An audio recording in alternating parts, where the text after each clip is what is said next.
What's up? What's up? What's happening? It's yours truly, Javon Freeman, back with another one. I want to start this off by saying at the Instagram page at v.o.n.experience. Email is in the bio. Email me any videos you may want me to react to. Uh, on YouTube, give me a like, comment, share, subscribe, hit the notification bell, and even give me a dislike. The dislikes are anonymous, but it will give me a nice overview on what it is you guys like, don't like.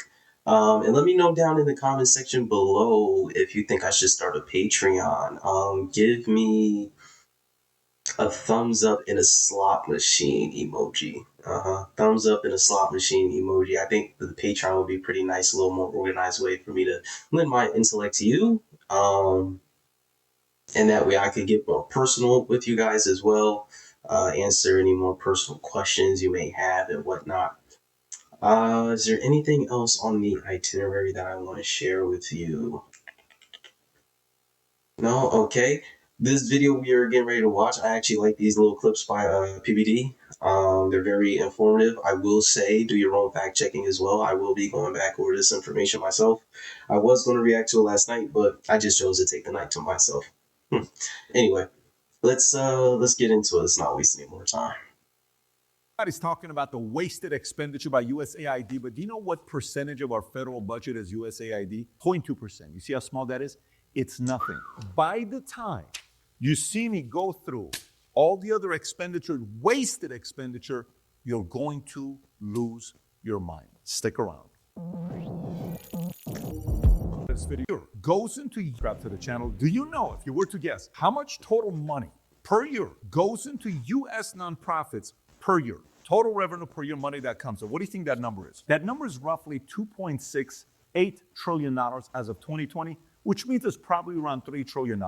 If you look at this chart, you'll notice what's happening every year from 98 till today. So you may say, Pat, where are you going with this? Who cares about nonprofits? Where do they get their money from? Who gives them the money? You may be thinking, it's average billionaires, rich people, regular people give them money, churches, all. That's what it is, right? Well, let's see. Finally, a meal service that works for men. Cook unit. These dang advertisements. They usually don't pop up for me when I'm doing these long videos like that, but I'm gonna figure something out about these advertisements. People, regular people give them money, churches, all. That's what it is, right? Well, let's see. When you look at the numbers, according to 2023 reports from Urban Institute, government agencies contributed 29% of nonprofit revenue in 2022. Let me see it again. Government agencies, 29% in 2022. Why are government agencies putting money into nonprofits? And who is starting nonprofits? Like the Clinton Foundation? Are you seeing like that kind of? Yeah, man. See, PBD is on the right track, and this was a play I used to hear about as a kid. You know, it's all in the write-off and the tax expenditures, and even when they start calling themselves philanthropists, you know, Oprah Winfrey's a great philanthropist, and all these things. It's just another way to get money back in their pockets. Now, I mean, that's a much more simple way to look at it. It's much more complex. But when the money goes back into their pockets, it's not necessarily like, okay, uh, they had $1 million and they're pocketing 800,000 of that million. No, they're only about if the money is the direct product going back to the people, you would say 200,000 or anywhere 400,000. It goes out to the people, whether it be in the form of book bags or even cash prizes or things of that nature, cash donations or grants, and then all that other money, the 600,000, gets broken down between staffing, supplies, and all the other things that would be written off. So it's not even like majority of that money is actually going to the people. Usually, when you see things when it's coming out of a person's direct pocket and they're not writing it off, then that's genuine gifting. That's genuinely gifting something away. But you know, nonprofits is a Of stuff, and people put money into it, and then there's side favors, but you can kind of funnel the money through and kind of owe the favors, and you can be, you're really saying they're doing that? Yes, 29%. And if you go a little bit deeper, that number is around $880 billion as of 2020. Okay, so that's that part. Stay with me here. So again, it's important to know this because when you think about USAID, you know, and I don't think people truly understand like how much money that is. If you had 100 ones is a lot. Like And I know this, my peers, it's Gen Z. I mean, I'm more millennial in mindset. I got older siblings, um, but I'm born in 2000. So Gen Z, I know my peers, they get money. Well, the ones that are getting money honorably, they don't have a true concept of how much money that really is. 100 ones is a lot of bills to have on hand. Oh, my bad. I thought somebody was driving up. You hear everything out here for the most part. And then if you had 1,000 ones, that's a lot of money on hand. 100,000 ones. I don't think a lot like people truly understand how much 100,000 ones actually like what it actually looks like and how much that weighs. $1 million in ones is a lot of money. I'm saying like if you had 1 million of these, that's a lot. Now imagine 800 billion. You really couldn't imagine that. I think $1 billion. I either was it $100 billion. $100 billion can stretch around the world 4 times, something like that. Hold on, see now I gotta look this up. Can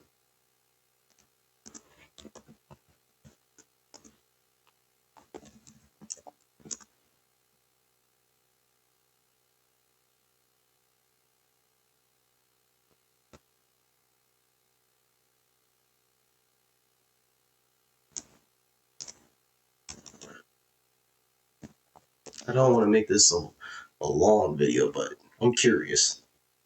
Yes, if you laid out $100 billion end to end, it would stretch far enough to circle the Earth multiple times, as the total length would be significantly longer than the Earth's circumference. Essentially, you could wrap the world with $100 billion in bills.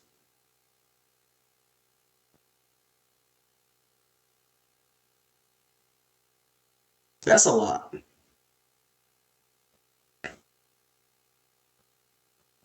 Okay, the length of $1 billion laid end to end measured 96,900 miles, which would extend around the Earth almost 4 times. The length of $100 billion end to end measures 9.6 million plus miles, and would extend around the Earth 387 times. So if my math was slightly off, it was correct when I said $1 billion, but the $100 billion I was way off. That's a lot of money. That is a lot of money, you know. We think about 0.2% of the federal budget. It's only $40 to $70 billion, and a smart part of the NGO boom. This is an NGO boom. Oh my God, we should start our own NGO because we get money from the US government. When you think about this chart from Statista, this shows changes in the number of non-governmental organizations with consultative status with ECOSOC from 48 to 2010. In 1948, we only had 40. Then it went to 180, then 724. Now, 3382 as of 2010. If you look at this chart, it tells you it is so popular today to start an NGO. Why? If 29% of the money is coming to you and they're not really that worried what you do with the money, the level of accountability isn't that high. Oh my God, we found an incredible loophole to get money from the government, do whatever we want to do. And then when we break down the federal budget, this is what we notice. Let's continue on the wasted expenditure. You'll notice 24% goes to health insurance, 21% Social Security, 13% defense, 13% is interest on debt, 8% benefits for veterans and federal retirees, 7% economic security program, 5 is education, and the rest falls under transportation, natural resources, agriculture, science, medical, law enforcement, international, and all other. Over the last 20 years, fiscal years, it has had an estimated $2.7 trillion in what? Improper payment. $2.7 trillion in improper payments? Yes. What does it look like every year? This is what it looks like of improper payments. 2003, it was $35 billion in improper payments. Last year was 235. How do you improperly pay somebody $35 billion? Man, this is why I don't believe in these career politicians or people that don't have well-rounded experience, whether it be working a jobs, being a student and being a teacher, being an owner and being a worker. Like you gotta be. I don't believe in lack of specializations trying to run a well-rounded community. It doesn't make sense. Oh my gosh, and these career politicians are handling money and they don't know how to handle money, and it's And that's not to say that they don't know. It's just when you don't know how to handle money properly, you look for fast routes to, or you try to cut corners to get to the top faster. But when you know how to handle money, you don't have to cut corners to get paid. Like it's, oh my gosh, and that's why I tell people, I try to relate to my peers. Like if you really want to understand money, do a tag sale while young. Sell your stuff. If you like just to truly understand the value of money, do a tag sale. And then start a small business, create something by hand, create a lot of it, and try to sell it by hand for a very suitable price. And you're going to see just how valuable money really is. Most of these politicians don't do that stuff. They grow up in their nice communities.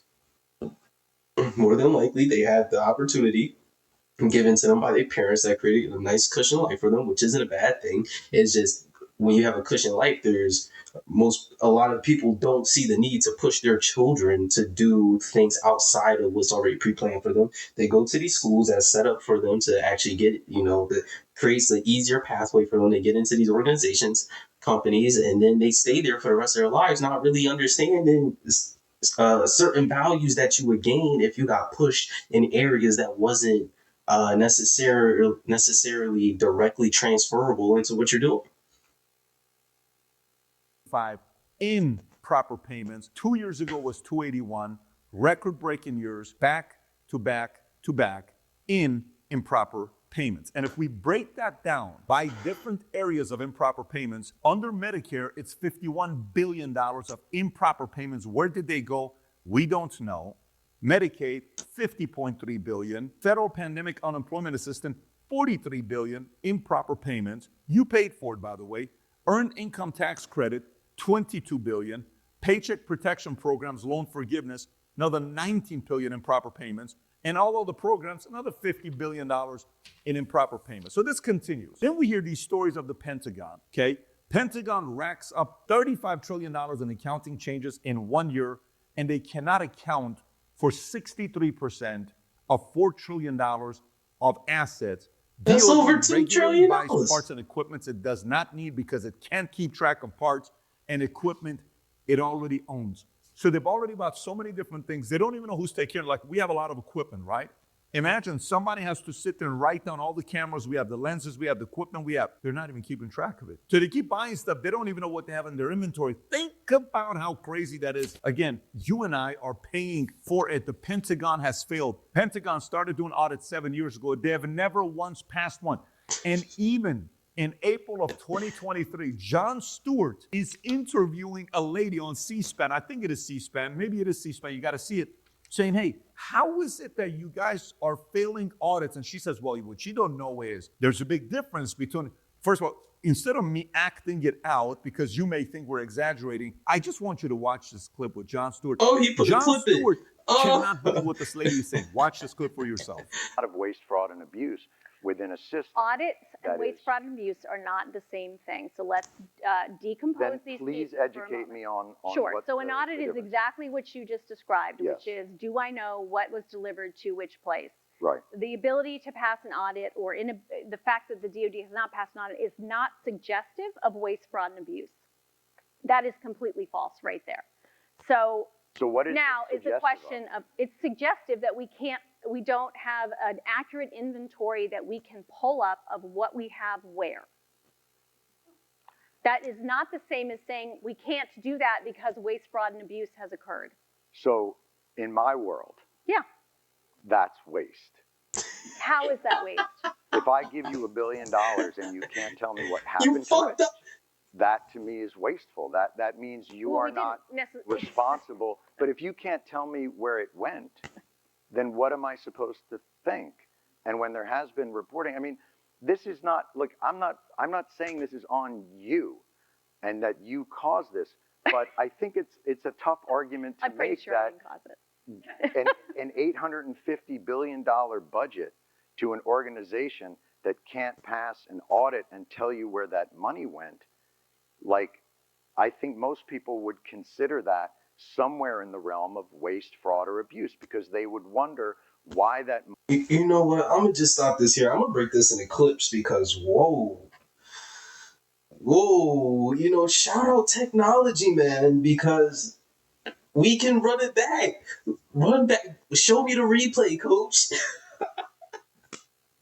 Show me the replay, coach. Show me the replay, ref. I love technology. Let me know what you think down in the comment section below. I'm gonna do multiple clips on this. Yeah, and also, like I said, give me a thumbs up in a slot machine if you think I should do a Patreon as well. Let me know what you think down in the comment section. Ciao.